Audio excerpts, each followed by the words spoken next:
حضرت میاں شیر محمد شرقپوری علیہ رحمہ فجر کی نماز کے بعد یہ ٹوٹیاں نہیں جس طرح ہوتی تو وہ چھوٹا سا برآمدہ تھا، تو برآمدے کے اوپر بیٹھ کے وظائف کرتے تھے اور پھر اشراق کی نماز تک وہاں بیٹھتے اور پھر تشریف لے جاتے۔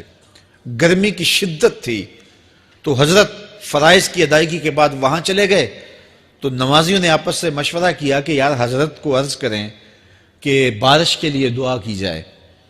تو حضرت جا کے وہاں اپنے وظائف میں لگ گئے، تو انہوں نے کہا چلو ہم مسجد کے سین میں کھڑے ہو جاتے، حضرت توجہ کریں گے تو عرض کریں گے۔ تو جتنے نمازی تھے وہ سارے صحن میں کھڑے ہو گئے اور برآمدے کے اوپر میاں صاحب وظائف میں لگے۔ جب آپ کی نظر پڑتی نا لوگوں کی جانب، تو جتنے بھی نمازی تھے سارے ہاتھوں سے اشارے کر کے کہتے یعنی دعا کرو، زبان سے نہ بولتے، ہاتھوں کو ایسے ہلاتے اور یہ کہتے کہ ادھر آسمان کی طرف اشارہ کر کے کہتے دعا کرو۔ میاں صاحب پھر وظائف میں لگ جاتے۔ پھر جب میاں صاحب کی آنکھ اٹھتی نا تو یہ سارے ہاتھ اٹھاتے اور آسمان کی طرف ہاتھ اٹھا کہتے۔ میاں صاحب پھر وظائف میں لگ جاتے۔ جب 2-3 مرتبہ ایسا ہوا نا تو میاں صاحب کی ہنسی نکل گئی اور ایسے آسمان کی طرف دیکھ کے کہا چل ہن پا دے۔ کہتے ہیں بس یہ بات کہنے کی دیر تھی کہ چھم چھم می برسنے لگا۔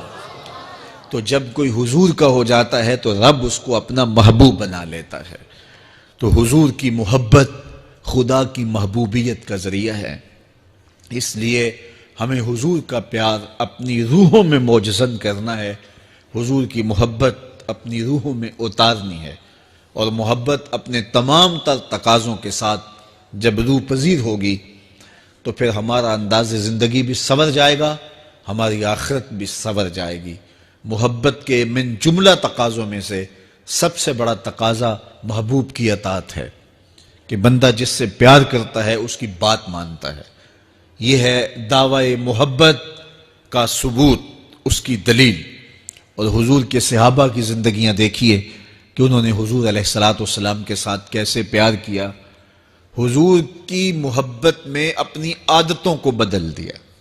حالانکہ عادتیں نہیں بدلی جاتی، 2 سکے بھائی ہوں، رشتہ کتنا گوڑا ہے، اور ایک گھر میں پرورش پائی ہے، ایک گود میں پلے ہیں، ایک باپ کے گہوارہ تربیت میں رہے ہیں، لیکن طبائع میں اختلاف یہ ایک فطری بات ہوتی ہے۔ ہمارے پاس لوگ آتے ہیں، 2 سکے بھائی ہوتے ہیں، ایک کی طبیعت ادھر کو جا رہی ہوتی ہے، دوسرے کا مزاج ادھر کو جا رہا ہوتا ہے، ایک سخت نرم مزاج ہوتا ہے اور دوسرے کی آنکھوں سے انگارے پھوٹ رہے ہوتے ہیں، ایک معاف کر دینے والا ہوتا ہے، ایک سخت غصیلا ہوتا ہے، ایک کی طبیعت کے اندر